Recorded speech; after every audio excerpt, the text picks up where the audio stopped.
Bonjour à tous, lundi 26 janvier. Bon, ben après un week-end pluvieux, on va reprendre au travail, hein. On a une fin de tir aujourd'hui. Normalement, ça reste comme ça, couvert. Donc là, je vais tomber deux cyprès, ils sont en V. Le client a démonté la clôture, il m'a envoyé un message vendredi pour me dire qu'il l'avait fait. Donc on va faire ça. Ils sont tous à la queue là-bas. Ils vont tous travailler, c'est 8 h, normal. Allez au boulot. Moi aussi je vais y aller. Donc on va utiliser la HT105 de style. Donc je vais découper comme d'hab, moi comme je fais depuis le sol. Je tronçonne, je découpe. La MS 251 pour débiter. Et puis on va charger les branchages dans le camion. Et en fait là j'ai un client, il veut du copeau. Donc les fûts, les grosses branches, je vais les garder. Je vais prendre la remorque, je les charge dans la remorque, je déposerai chez le client. Et puis quand j'aurai taillé ça, et puisqu'il veut tout broyer, en fait, c'est pour stabiliser un parking qu'il a devant chez lui. Dans les neiges, j'avais fait pareil avec ça, et j'avais broyé toute la haie dessus. Et franchement, il était super content. Il m'a dit, ça absorbe l'eau, il n'y a pas de boue et tout. Donc on va faire la même chose. Donc ça m'évite moi d'évacuer à la compostière que ce soit broyé. Donc je le broie pour lui. En même temps que je prends le chantier avec le broyeur, comme ça au moins ben, j'optimise. Allez, c'est parti. Je suis en tenue. Hop. Voilà. Pantalon, bûcheronnage. Le chien toujours avec moi. Je l'ai sorti, mais voilà, il est toujours à côté de son maître. Allez, c'est parti. On y va. On va le chantier. Ça va être sport. Donc en fait, je vais laisser 1 mètre pour que le terrassier qui vient d'en faire à la piscine, eh bien, il puisse avec sa pelle choper cette partie et tout sortir. Allez, c'est parti, on installe tout et on attaque. Je suis parti ce matin, j'ai chargé tronçonneuse. Qu'est-ce que j'ai oublié? Le casque de bûcheronnage. Bon, je vais faire le casque anti-bruit et les lunettes. Mais bon. Et à midi, j'irai chercher. On en a vidé une première partie des branches. Je reprendrai le casque.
Bon, pour celui-là, les branches basses sont coupées.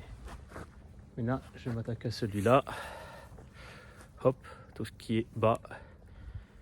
Et après, on s'occupera des branches en partie haute avec l'autre tronçonneuse, l'HT 105.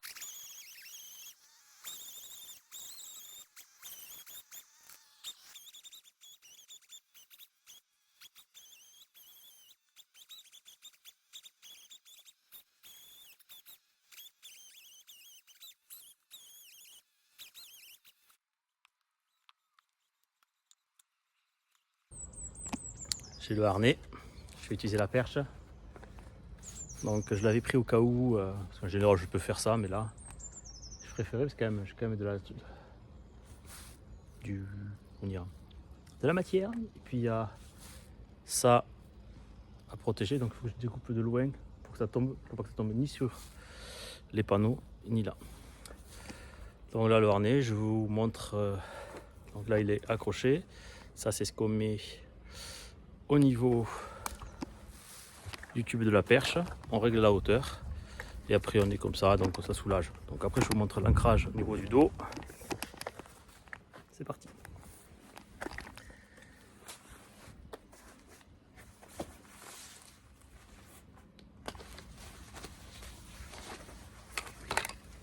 Donc voilà, là on règle la hauteur, plus ou moins on est grand. Ça c'est bien matelassé, on accroche là, la partie dorsale, et puis ça. Donc c'est démontable, il y a un petit clip, on peut enlever là si on veut. Je me suis déjà servi avec le taille-huet pour soulager le poids en fonction de la fatigue. Donc voilà, donc c'est pas mal. Là il y a un nouveau qui est sorti, mais c'est pour tout ce qui est électrique, avec des tendeurs qu'on peut régler. Donc je l'avais essayé sur un salon style, donc peut-être que je l'achèterai cette année. Donc je verrai en fonction de ce que j'aurai comme activité physique. Parce que le sport à côté aussi, ça fait du bien, mais des fois quand tu fais pas mal de sport, donc la natation et la course à pied, ou la nage en mer avec les combis et tout, bah là je suis un peu claqué. Donc c'est bien d'avoir un harnais qui te soulage. Donc voilà. Allez, c'est parti. J'attaque la partie haute.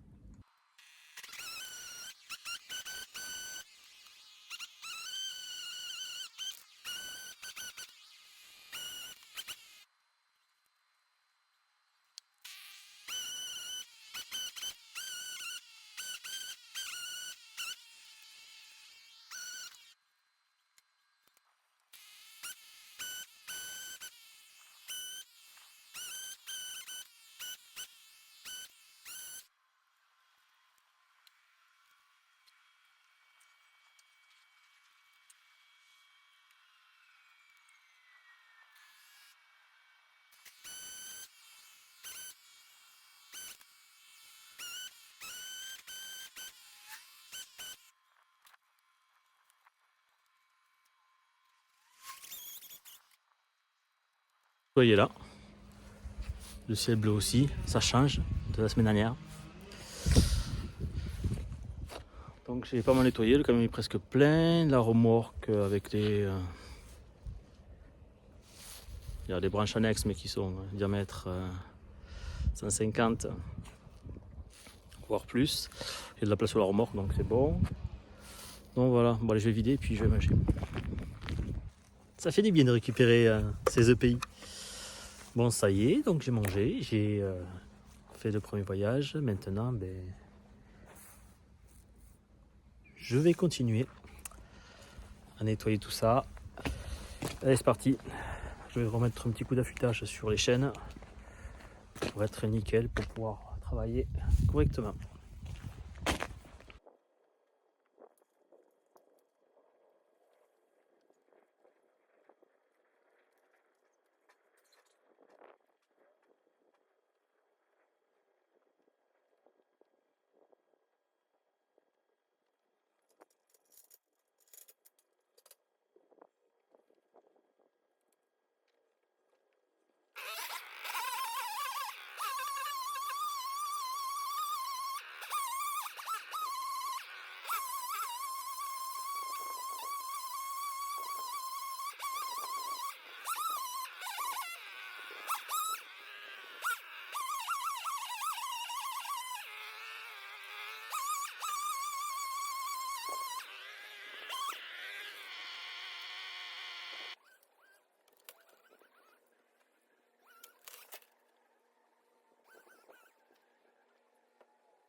Petite pause hydratation.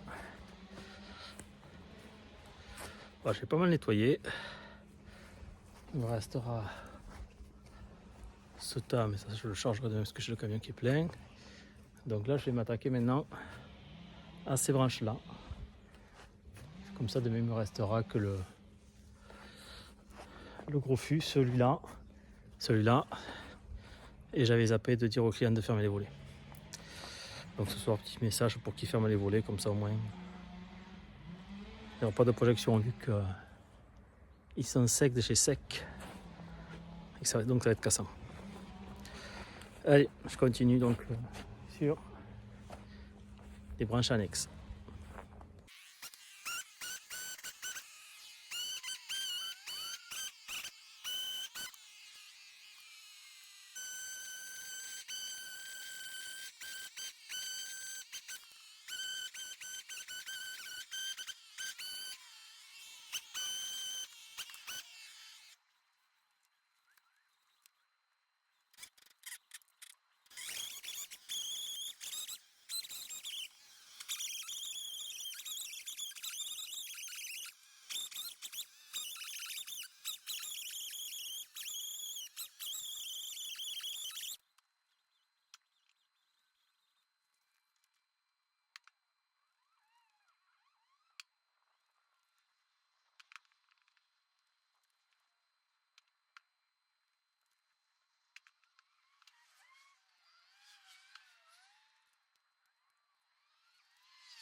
C'est 4h30.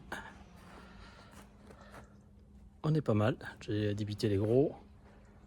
Je vais les mettre sur la remorque et puis je vais reculer la remorque ici pour pas que ça gêne le bord de la route. Première journée. Ça va, mais c'est pas la plus difficile. Ça va être ça et ça. Voilà. Ce tronc et ce tronc. Je vais tous les faire venir dans cet axe-là. Et honnêtement, je crois que je vais m'arrêter au niveau de la terre qui a été retournée là. C'est sa longueur à peu près. À l'œil. Oh, voilà, bon allez. Je nettoie et puis je rentre. À demain. Mardi 27, 7h30. C'est la M. Il devait faire du vent que cette nuit. Il fait toujours du vent et il se met à pleuvoir. C'était pas prévu comme ça. Donc je vais aller vider le camion tout à l'heure. Voilà. De Charente, il dit qu'il pleut. Alors qu'elle est sortie il y a 5 minutes. Bref. Et donc je vais peut-être revenir sur le chantier des arbres, de l'abattage, nettoyer ce qu'il y a au sol et puis on verra en fonction si je les tombe aujourd'hui ou pas. Parce que le vent, la pluie, l'abattage d'arbres, c'est pas terrible. C'est pas très recommandé pour la sécurité ça. Donc voilà. Putain, ce mois de janvier, j'en peux plus. Faut que j'encaisse, mais putain. Oh! C'est comme ça. C'est les aléas de l'entrepreneuriat et surtout dans l'espace vert. La météo, le travail, les chantiers, la sécurité. Apparemment, fenêtre de tir, pas de vent entre 10h et 13h. Donc là, c'est 8h30.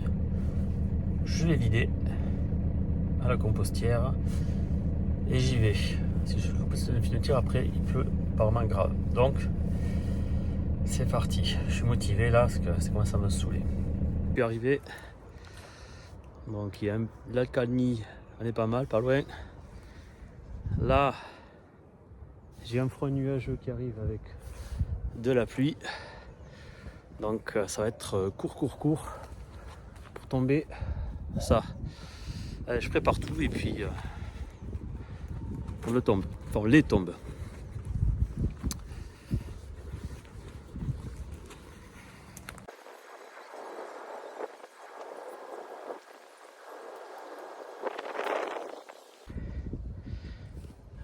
Les fûts sont toujours là.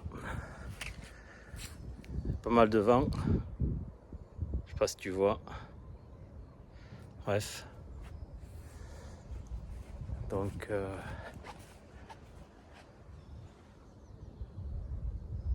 on voit pas. Donc je nettoie tout ça. Et quand... Ah si tu vois là.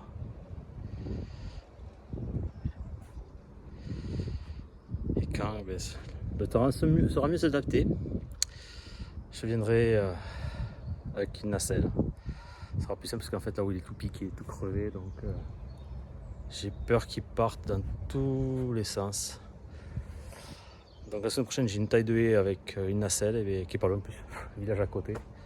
Donc à venir, je ferai tout. C'est comme ça. Il me jouer la sécurité que s'obstiner et faire des bêtises. Et je reste poli. Allez, je nettoie tout, je suis presque fini. Et j'irai vider et manger. Mercredi 28, 7h45. Je n'en peux plus de cette météo. Il a plu toute la nuit. Là, j'ai sorti le chien. Il commence à repleuvoir. C'est bon. Je me mets en grève de la météo. Comme sur Dame Nature, je peux plus. Donc là, j'arrête. Bon. C'est la fin du mois. J'en peux plus. Je crois que c'est la première fois où en janvier c'est aussi pourri. Oui, pas pourri, oui, plus autant quoi. Ça me perturbe dans le boulot quoi. Mais bon, c'est comme ça. Métier d'espace vert, métier d'extérieur. Métier qui est influencé par la météo. Voilà. Alors, je vais voir ce que je fais là. Franchement, je baisse les bras là. Après-midi, le soleil s'est levé, donc je suis passé faire un petit tour à la crèche. Carré m'a appelé. Il y a un véhicule qui est venu, donc celui qui livre les repas, qui est un peu défoncé. Il a voulu se garer là, le mec. Avec toute la pluie qu'il y a, tu ne te gares pas aussi, qu'il y a de la terre, mais bref. Du coup, c'est enfoncé. Du coup, j'ai pris la boîte qui est là-bas. Je vais enlever un peu de terre qu'il y a dedans pour boucher là. Et je vais te montrer l'état du terrain. Oh, putain, c'est gorgé d'eau. Il y a des... Allez, je te montre ça, j'arrive. On y va, je te montre. Le terrain est noyé, il n'en peut plus. Regarde ça. Tout autour, partout, c'est noyé. Donc le prestataire, donc on va dire le confrère qui a fait ça, il doit repasser pour réengazonner parce qu'il manque vachement. Là, tu vois, c'est raide. Là-bas aussi, ils ont remis du compost, des bref pour remettre engazonné. Donc moi, la partie c'est terminé. Hop, ça c'est fixé. Là-bas, tout est fixé, c'était nickel. Mais tout ce qu'il a plu, et ce soir il doit repleuvoir. Ça va revenir. Et cette nuit il va pleuvoir encore grave. Donc voilà, donc je nettoie un peu et puis je suis passé manière parce qu'elle m'a appelé pour ça quoi. Allez, à demain si la météo veut bien.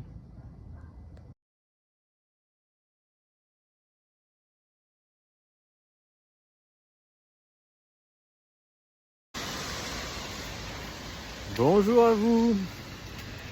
Bon, météo de merde, cette nuit il a plu. Écoute les terrains. C'est une vraie maracanard quoi, au sol. Terrain argileux, là ça retient tout. Hier je suis allé chez un client faire un devis. Oh là là. Le carnage, je lui ai ruiné le terrain. Enfin, avec une grosse boîte de sécu là. Oh, il y avait des traces partout. Je m'ai enfoncé. C'est un terrain qui avait été engazonné par un confrère en octobre. Et honnêtement, le gazon il a du mal à pousser. Il manque, c'est, comme on dit, essemé. Pas beaucoup de tiges. Il y a du vert, mais les endroits il n'y a que dalle. Donc vous voulez avoir mon avis, savoir ce que j'en pensais et tout, mais putain, je m'ai enfoncé. J'ai halluciné, donc il y a mes traces de pas dans le jardin. Donc voilà, mais non, c'est la cata là. Moi j'en peux plus, hein. Je suis pas en dépression, mais j'en peux plus de cette flotte. J'avais baissé le niveau de la piscine la semaine dernière. Putain, c'est remonté quoi. Alors elle est gratis là, mais pour la piscine je parle, pas le potable. Donc voilà, donc là, balade et puis du chien. Après j'amène mon fils à l'école et puis je vais voir ce que je vais faire. Mais bon, semaine prochaine, pareil. Je comprends, enfin, je vois là de la Bretagne, c'est de pire en pire quoi. Putain, les gens, quoi. Bon, voilà. Ah, je vous dis, chez moi, c'est rangé. Hein. Le garage, la zone technique, l'administratif, c'est carré. Hein. Le ménage et tout, voilà, il y a le repassage et tout, on est top là. Hein. C'est... Ouais, bon, c'est comme ça. C'est la vie, comme on dit. Vivement le printemps. Bon, voilà. Et je suis allé voir le client là, donc du mur, pour savoir ce qu'il souhaitait faire comme enduit, parce que j'ai un collègue enduiseur.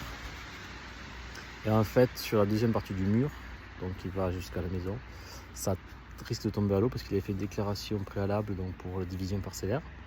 Parce qu'il voulait vendre, donc, pour expliquer, il voulait vendre sa maison et le terrain qu'il avait divisé l'année dernière. Donc j'ai fait une clôture, j'ai séparé les deux. Il voulait donc faire une maison sur ce terrain un peu plus tard. Et puis en fait, pour vendre, ça galérait parce que les gens disaient une servitude, machin. Donc il a dit bon, je fais une nouvelle division et je fais la largeur, la place, je fais un chemin pour le futur terrain, un chemin pour la maison, avec un portail et tout, séparé, deux accès séparés. Et ça servitude du coup. Il a eu le retour de la déclaration préalable numéro 2, on va dire. Et sur son terrain constructible, il y a une partie qui devient espace paysager. Et c'est là où il a la plus grande surface pour faire la maison par rapport à la première déclaration. Donc il me dit, faut que j'aille voir l'urbaniste. Il me dit, je comprends pas et tout. Et il me dit, je pense que le mur, on va pas le faire. Donc voilà, j'ai un chantier de février. Donc il y avait un peu de démolition et une partie de mur résistante. Et la reconstruction d'un nouveau mur, donc fondation plus parpaing, qui tombe à l'eau. Enfin, qui va tomber à l'eau, mais je le sens mal. Donc voilà. Donc ouais, comme quoi l'administration des fois, c'est bizarre. Mais le fait qu'une première déclaration qui va jusqu'en 2028 et qu'une deuxième déclaration, donc on va dire maintenant, qui doit couvrir donc du coup 2 ans. Pourquoi ça l'une sur l'autre, je comprends pas. Donc il y a une solution, c'est que ce qui est sur la première, il commence à construire.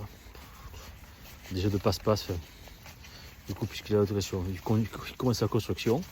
Et une fois qu'il a commencé la construction sur la zone où il ne peut pas normalement construire, puisqu'il a l'accord pour la première division, il commence et puis après il fera la régule pour dire voilà j'ai commencé à construire, maintenant vous me sortez de nouvelles trucs. Donc un jeu de passe-passe administratif encore, je ne capte pas.